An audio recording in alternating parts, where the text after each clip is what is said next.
نحوه تولید شیشه‌های لامینت با روش رزین.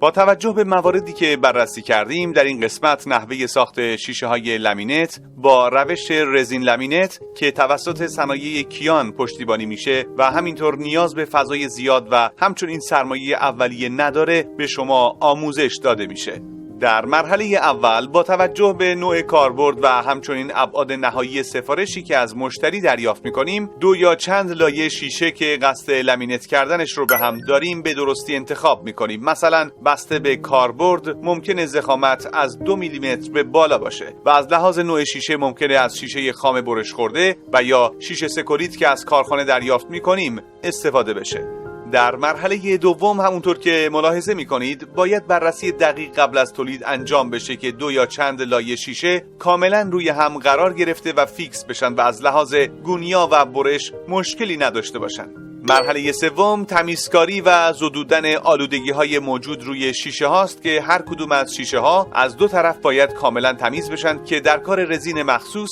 اختلالی به وجود نیارن و از آب خالی برای این مرحله استفاده بشه و بعد کاملا خشک بشه تا اثر نم و رطوبت روی شیشه ها نمونه. در مرحله چهارم نوبت به نواربندی کردن 4 ضلع یکی از شیشه هاست که معمولا از نوار قرمز رنگ که یک چسب 2 طرفه هست و نوع استاندارد این چسب توسط صنایع کیان تامین میشه میرسه. در این مرحله اول 4 ضلع یکی از شیشه ها رو به همین سادگی که ملاحظه میکنید نواربندی میکنیم و البته در گوشه های شیشه برای راحتی کار در کندن لایه رویی چسب در مراحل بعدی کمی چسب رو همینطور که مشاهده میکنید اضافه تر در نظر میگیریم و در نهایت با دقت شیشه دوم رو روی شیشه نواربندی شده قرار میدیم و مجددا تمیزکاری انجام میشه تا حتی رد اثر انگشت هم روی کار نمونه. در ادامه فرایند به جز بزرگترین ضلع شیشه که محل قرارگیری قیف و ورود رزین لامینت هست، لایه رویی چسب رو کنده و با کمی فشار مطمئن میشیم که 2 شیشه در 3 ضلع دیگه به هم کاملا چسبیدن و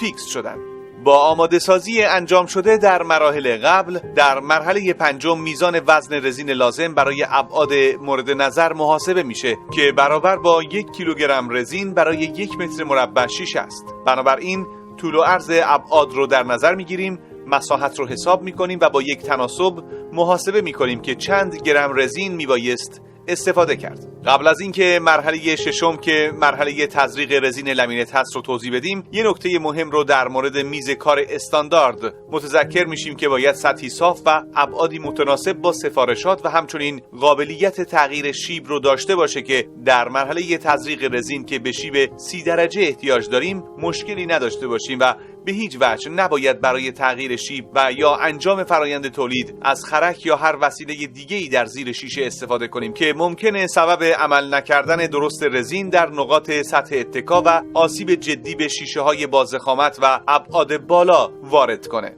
در ادامه برای تزریق رزین که بهتر جهت عمل نکردن سریع رزین نور کارگاه کم باشه، قیف رو دقیقاً در وسط ضلع بزرگ قرار میدیم و همچنین زاویه 30 درجه رو ایجاد و به تدریج رزینی که وزنگیری شده رو تزریق میکنیم که البته مناسب فردی کار تزریق و فرد دیگری علاوه بر کمک به هدایت درست مایع رزین، مهار شیشه و کاهش حباب هوا که ممکنه با چند ضربه آرام با کف دست صورت بگیره. در صورت مشاهده ترشح مایع رزین از قسمت‌های نواربندی شده، نقطه مورد نظر رو آب بندی کنه. در نهایت نوبت به مرحله هواگیری و بیرون کشیدن حباب‌های هوا میشه که قبل از این کار شیب رو به حالت صفر برمیگردونیم، قیف رو خارج میکنیم و نوار چسب ضلع آخر رو کنده و شیشه ها رو در این ضلع در صورت لزوم با گیره جهت جلوگیری از ورود حباب هوا به هم فیکس میکنیم و با سرنگ در این ضلع و بقیه اضلاع شیشه حباب‌های موجود رو استخراج میکنیم تا کاملا